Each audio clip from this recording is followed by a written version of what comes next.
Yes. Here we go again. Back on it. Hello. I don't know how many viewers I had the last time, but here we are. Echoing like fuck. Don't know what's causing it. I've tried everything I can. If anybody's got any idea, let me know. Thanks very much.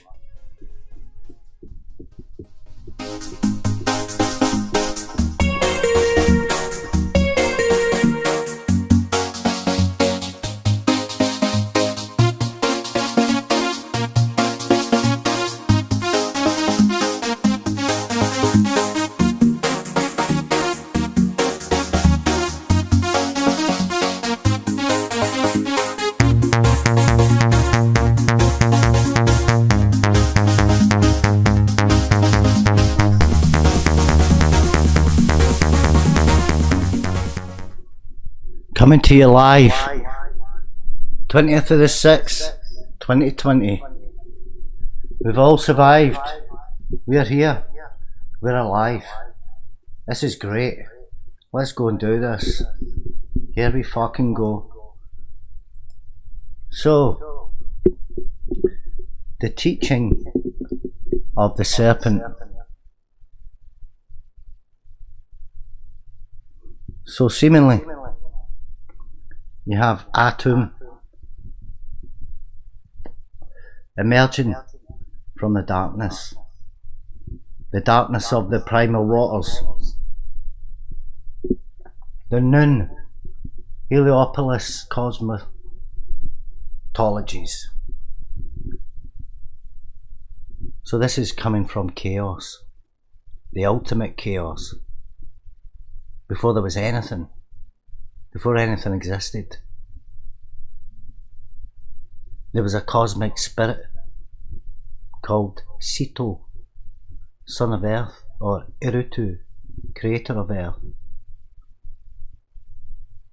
So, seemingly, this creator spirit says, I am outflow of the primeval flood, he who emerged from the waters.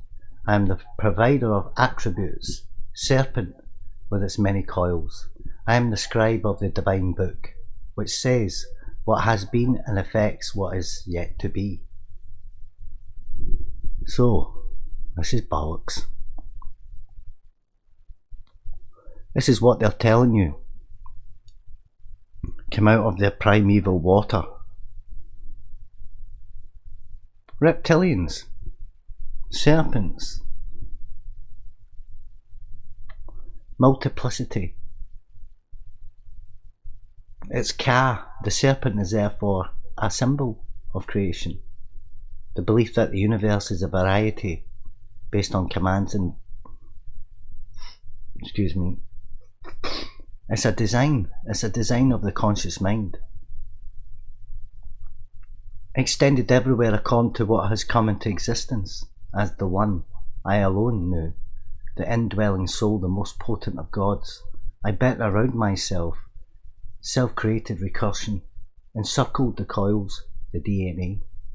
One who made a place for himself, i.e. the earth, everything that's created exists in the midst of these coils. His utterance is what came forth from his mouth. So, Atum is a serpent whose coils delineate the creation. The outer coils of the serpent are the limits of the world, so the power of these limits to create form. In another recitation of the first intermediate period, that's Hermopolis, the universal master, Thoth, explains to Thoth, he's the one with the big beak. I think he's a beak. So he explains to the minor gods that he can deliver the 4 basic laws of creation, while still within the midst of the serpent coils.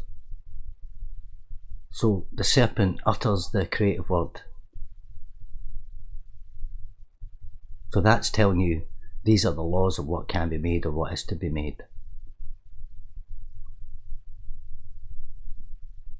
So the serpent is the dawn, it's the light, it's everything, it's the words, it's the language, everything comes from the serpent creator. He's emerging from the chaos of the waters, you see.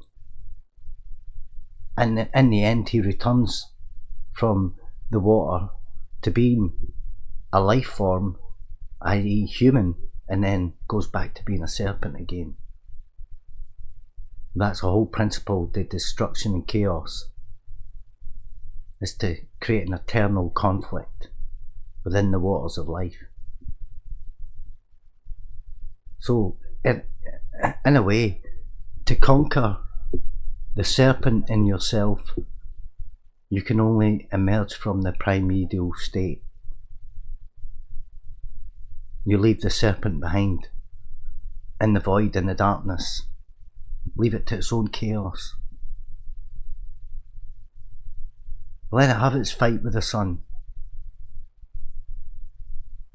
But it's still going to return the next day at dawn. So before the world can have any kind of order, we have to defeat the reptilian brain. Basically, the human has to have its reptilian brain removed before it can be human. So we are slaves. We're back to this slave thing again. The cobra is a divine feminine. So it's also can be related to a flying saucer. If you go back in time, the flying snake, the feathered snake, to me, their technology. That was when them above came down below and tried to educate us. They tried to put us to right. They tried to give us everything that we needed. But as usual, we fucked it up. So you get wiped out. That is a nature. That's a force of nature. That's the force of everything. That's everything coming together to create that moment where we virtually have a near life kind of extinction event. Humans have got the ability to see. We have the ability to use the third eye. We have what we call the chakras, right? But in ancient days, there was a lot more going on. A lot more going on. If you look at ancient Egypt, for a source of knowledge, they've got a vast library there that will teach you everything from the sacred to the architectural to the writings of the Babylonians and Mesopotamians, your cuneiforms and all these kind of languages. You have also the Assyrians, you have the Hebrew text, you have a lot of them. The body itself in Egyptian times was looked upon as a Djed pillar. It was a spinal column of Osiris, the perfect one. That being the origins and the stars, your whole axis of the world, the universe, everything that is, the mystery of mysteries, the path of return and guidance, the ruler of the jewel, the night sky, the stars that never set, all these things that have all changed. We don't have the same sky that the ancients had, and if we do, then they were also looking at the same trick that we know. We know it well. The multi-dimensional realities itself, all those kind of things, traveling the dimensions, you have to initiate to get that state of consciousness, to build your light body, your vehicle that you can travel in. You know, you have this ship of eternity, or the ark of 1,000,000 years, and it sails the waters of the Milky Way. The ship of eternity, or the solar boat, is basically a wormhole, a vortex, a stargate. It's got openings on the front and the back. You can enter and leave from both sides. So the feathered throne it's basically a vehicle. You know, Osiris sits on a solar boat, a feathered throne. It's a vehicle. He's showing you the representation of a craft in the sky, and he's looking to use that vehicle to take him up into the stars, to travel with the gods. It's not a resurrection experience, it's an actual real experience.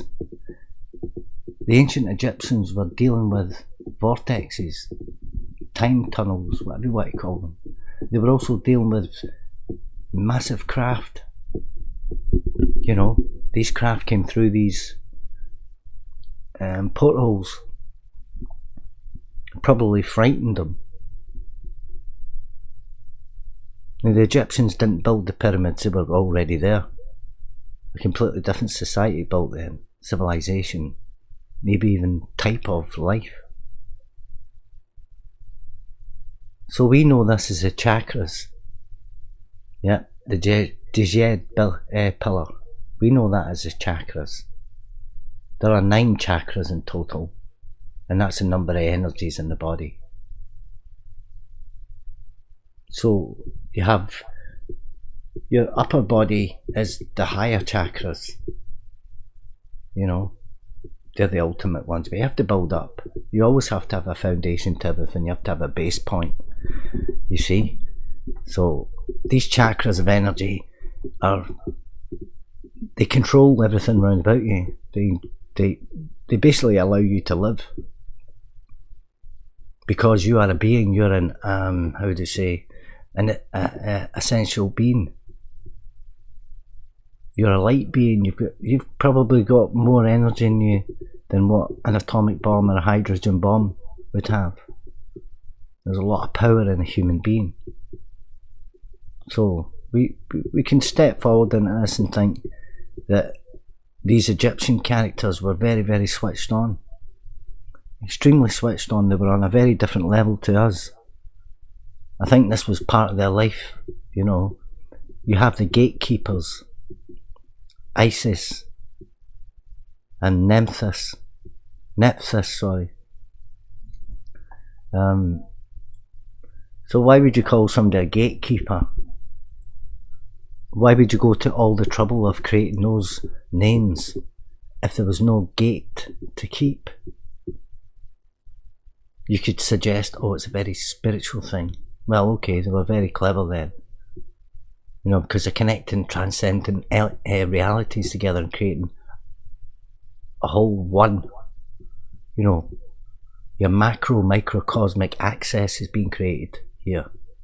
And that's extremely intellectual stuff going on. You don't do this by accident.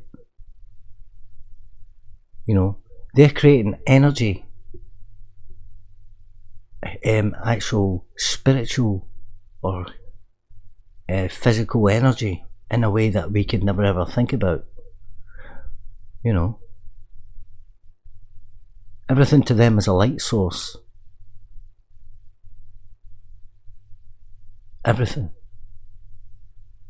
All your prime creators in Egypt, Atum, Thoth, Amun, they're the ones that came out of the darkness, out of the void. They're the ones that manifested reality, the creators of the universe. Shu, Tefnut, Geb, Nut, Ra. They're the first. Then have come along the I don't know if you call them their children or their cousins or whatever. You have Osiris, Isis, Set. Nephthys and Horus, they're the creator gods. And then you have a further 2,000 lesser gods. They represent the processes and the forces of nature. So you have supreme intelligence communicating to the Egyptians, as we call them. I don't know what they were called back in the day. They may have had a completely different name. You have to bring all these aspects together. This is the tree of life. You have to repolarize, realign. You have to bring everything together to create a higher dimensional spirit or being or form of energy. So you have Egypt, the land of Kemi, the black land of mystery, arising out of the mists of prehistory around 3000 BC. Bollocks. What a load of bollocks. A lie. To have a civilization that have created that, you would have had to exist several millennia. For one precession of the stars, it takes 920 years. So to know the precession of the stars and to predict it, you would have to study that probably 10 times, which would bring us to a figure of around 250,000 years, which I believe is quite accurate. So there has to be you can't just progress from one day in age over 1,000 years and suddenly have all this shit going on. It's just not going to happen. No matter how you think evolution progresses you and the learning experience takes you forward, it's not going to happen. When you died back then, you thought everybody would say, oh, you've